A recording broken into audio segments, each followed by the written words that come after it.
ಸುರಪುರದಲ್ಲಿ ದಾಂಪತ್ಯ ಜೀವನಕ್ಕೆ ಕಾಲಿಟ್ಟ 16 ಜೋಡಿ.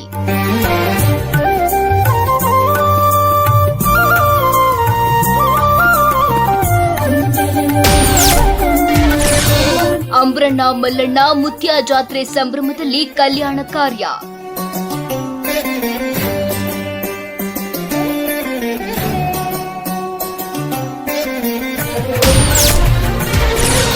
ನೂತನ ಪಾಚನಕಟ್ಟಿ ದರ್ಗಾ ಉದ್ಘಾಟನಾ ಸಮಾರಂಭ.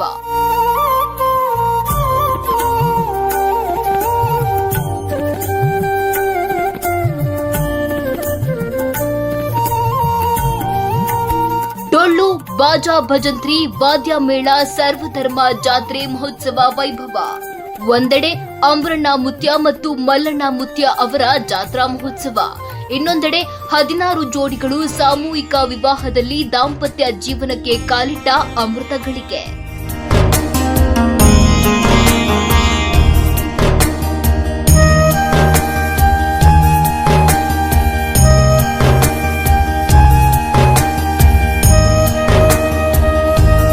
ಈ ದೃಶ್ಯಗಳು ಕಂಡುಬಂದಿದ್ದು ಸುರಪುರದ ದೇವಾಪುರದಲ್ಲಿ.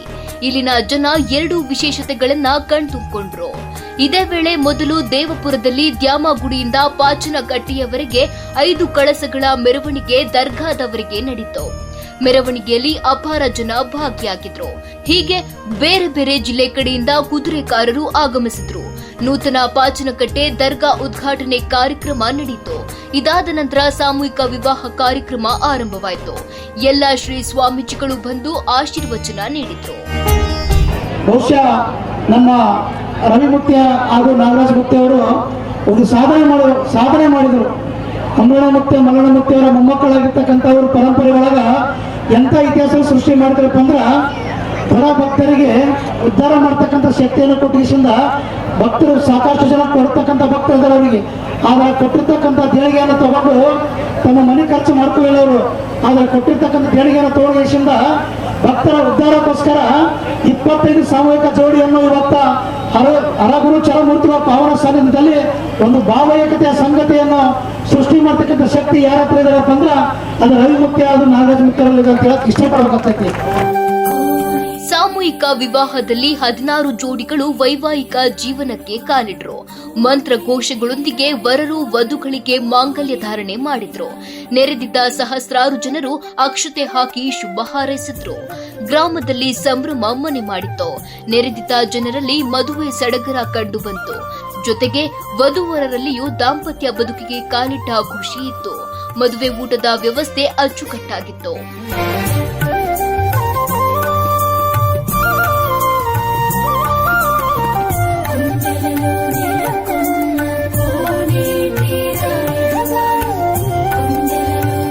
ನಮ್ಮ ರವಿ ಮುತ್ಯವರಾಗಿರ್ಬೋದು, ನಮ್ಮ ನಾಗರಾಜ್ ಮುತ್ಯನವರಾಗಿರ್ಬೋದು, ಬಹಳಷ್ಟು ಕಷ್ಟಪಟ್ಟು ಈ ಕಾರ್ಯಕ್ರಮ ಮಾಡ್ಯಾರ.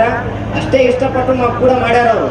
ಯಾಕಪ್ಪ ಅಂತಂದ್ರೆ ಅವರು ಮಲ್ಲಣ್ಣ ಅಂಬ್ರಣ್ಣ ಮುತ್ಯನವರು ಕೂಡ ಸನ್ಯಾಸಿಗಳೇನಲ್ಲ. ಅವರು ಸಂಸಾರದ ಜೀವನದೊಳಗಿದ್ದು ಸಮಾಜಕ್ಕೆ ಏನಾದರೂ ಕೊಡುಗೆ ಕೊಡಬೇಕನ್ನೋ ವಿಚಾರವನ್ನು ಇಟ್ಕೊಂಡು ಪಾರಮಾರ್ಥದ ಜೀವನವನ್ನ ನಡ್ಕೊಂಡು ಹೋದ್ರು.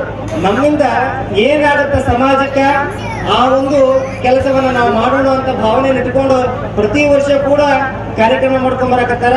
ಭವಿಷ್ಯ ಇದು ಬಹಳಷ್ಟು ವರ್ಷಗಳಿಂದ ನಡ್ಕೊಂಡ್ ಬರಕತ್ತದ. ನಾನಾ ಮಠಾಧೀಶರ ಸಾನ್ನಿಧ್ಯದಲ್ಲಿ ನೆರವೇರುವ ಸಾಮೂಹಿಕ ವಿವಾಹವೆಂದರೆ ಅದು ಬಡವರ ಮದುವೆಯಲ್ಲ, ಭಾಗ್ಯವಂತರ ಮದುವೆ. ಪುಣ್ಯವಂತರ ಮದುವೆ. ತಾಲೂಕಿನ ದೇವಪುರ ಗ್ರಾಮದಲ್ಲಿ ಅಂಬ್ರಣ್ಣ ಮುತ್ಯ ಮತ್ತು ಮಲ್ಲಣ್ಣ ಮುತ್ಯ ಅವರ ಜಾತ್ರಾ ಮಹೋತ್ಸವ.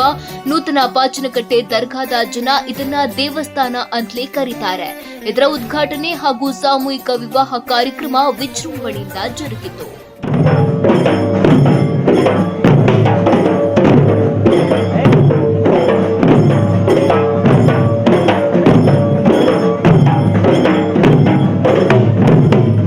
ಅಂಬ್ರಣ್ಣ ಮುತ್ಯ ಮಲ್ಲಣ್ಣ ಮುತ್ಯ ಅವರ ಪರಂಪರೆಯಲ್ಲಿ ರವಿ ಮುತ್ಯ ಮತ್ತು ನಾಗರಾಜ ಮುತ್ಯ ಅವರು ಬಡ ಬಗ್ಗರಿಗೆ ಸಾಮೂಹಿಕ ವಿವಾಹ ಏರ್ಪಡಿಸಿ ಕಲ್ಯಾಣ ಕೆಲಸ ಮಾಡುವುದು ದೊಡ್ಡ ಸಾಧನೆ.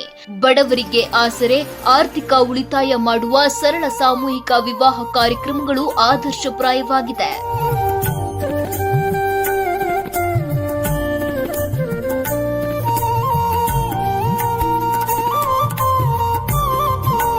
ಶ್ರೀಗಳು ಬದುಕು ಬಂಗಾರವಾಗಲಿ, ಸಮೃದ್ಧಿಯಿಂದ ಕೂಡಿರ್ಲಿ, ಅವರ ಜೀವನ ಕಲ್ಯಾಣವಾಗಲಿ ಎಂದು ಹರಸಿದ್ರು.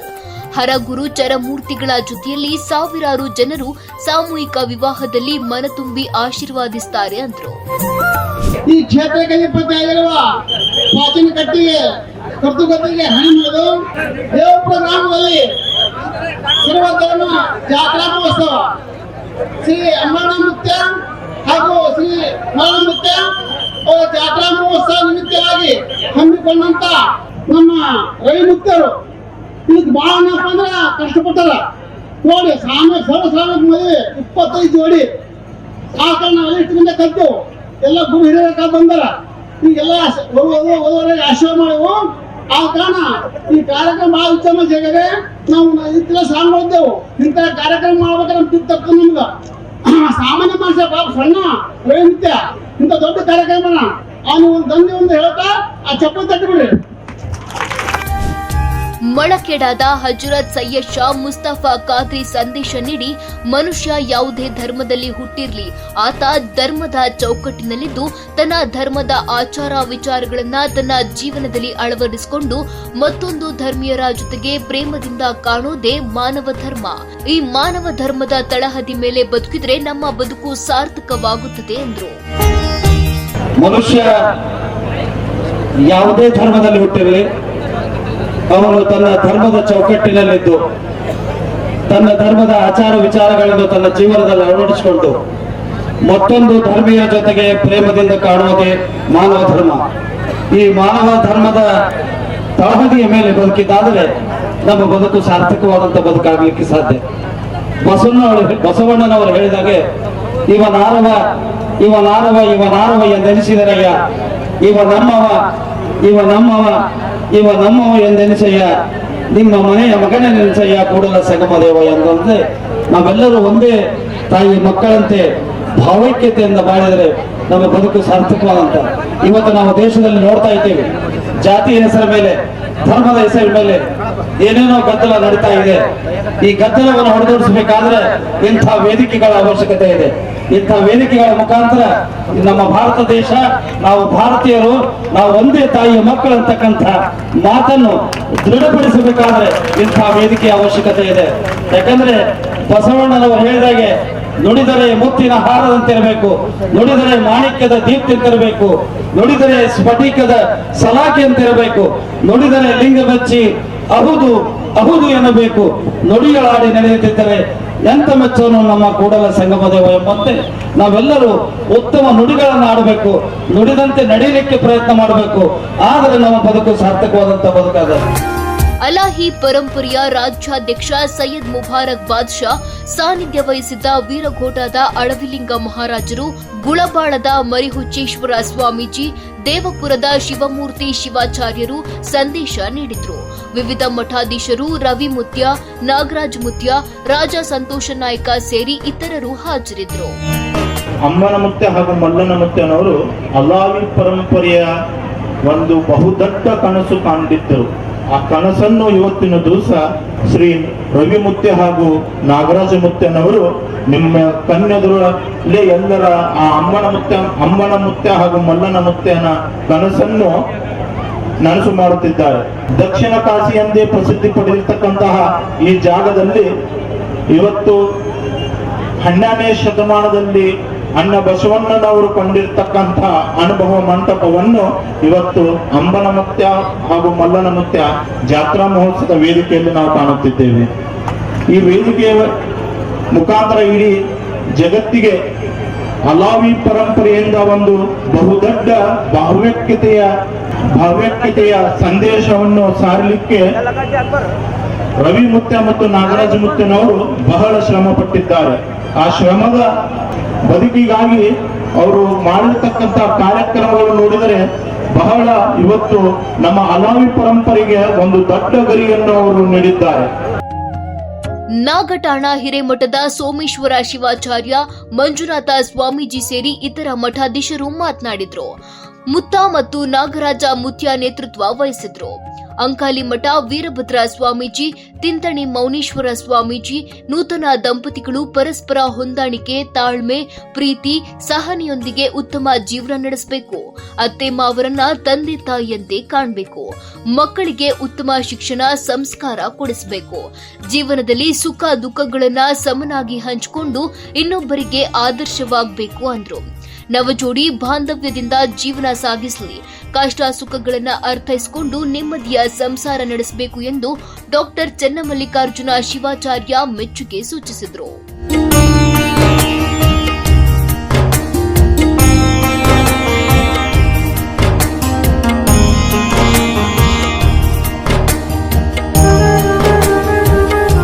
ಆದ್ರೆ ಕೊಟ್ಟದ್ದು ಮತ್ತೊಬ್ಬರಿಗೆ ಕೊಡ್ಬೇಕನ್ನೋ ಒಂದು ಭಾವನೆ ಯಾರ ಹತ್ರ ಅದ ಅಂದ್ರ ಇಲ್ಲಿರ್ತಕ್ಕಂಥ ಇಬ್ಬರ ಪೂಜ್ಯರ ಹತ್ರ ಅದ. ಆದ್ರ ಇಬ್ಬರು ಪೂಜ್ಯರು ಹಗಲಿರುಳಲ್ಲದೆ ಭಾವೈಕ್ಯತೆ ಸಂತ ಶಿಶುನಾಳ ಶರೀಫರ ಹಿಂದೂ ಮುಸ್ಲಿಂ ಅಲಾಗ ಹೇ ದೋನೋಕು ಚಾವಲ್ ಏಕ ಅಂತ ಭಾವೈಕ್ಯತೆಯನ್ನು ಮೂಡಿಸಿರ್ತಕ್ಕಂಥ ವ್ಯಕ್ತಿತ್ವ ಯಾರ ಹತ್ರ ಅದಪ್ಪ ಅಂದ್ರ ಅಲ್ಲಿ ಕರ್ತೃಗತಿಗಳಿರ್ತಕ್ಕಂಥ ಅಮ್ರಾಣ ಮುಕ್ತ ಮಲ್ಲನ ಮುಕ್ತಿಯ ಒಂದು ಆಶೀರ್ವಾದ ಮುಖಾಂತರ ನಿಮ್ಮೆಲ್ಲರಿಗೆ ಸಾಮೂಹಿಕ ಗುಣವನ್ನು ಮಾಡಿಸಿಂದ ಇವತ್ತು ದಾರಿದೀಪವನ್ನು ಮಾಡಿರ್ತಕ್ಕಂಥ ಶಕ್ತಿ ಈ ದೇವಾಪುರ ಗ್ರಾಮದ ಭಕ್ತಾದಿಗಳಿಗೆ ಸಲ್ತಕ್ಕಂಥ ಕೀರ್ತಿ ಅಂತ ಹೇಳಕ ಇಷ್ಟಪಡ್ಬೇಕಾಗತ್ತಿ. ಜಯಶಾಂತಲಿಂಗೇಶ್ವರ ಸ್ವಾಮೀಜಿ, ಜಿಲ್ಲಾ ಪಂಚಾಯತ್ ಮಾಜಿ ಅಧ್ಯಕ್ಷ ರಾಜ ಹನುಮಪ್ಪ ನಾಯಕ, ಯುವ ಮುಖಂಡರಾದ ರಾಜ ಸಂತೋಷ ನಾಯಕ, ಹಣಮಂತ್ರ ನಾಯಕ ಸೇರಿ ಅನೇಕ ಮಠಾಧೀಶರು, ಗಣ್ಯರು ಉಪಸ್ಥಿತರಿದ್ದರು. ನಾನಾ ಕಡೆಯಿಂದ ಸಾವಿರಾರು ಸಂಖ್ಯೆಯಲ್ಲಿ ಭಕ್ತರು ಪಾಲ್ಗೊಂಡಿದ್ರು.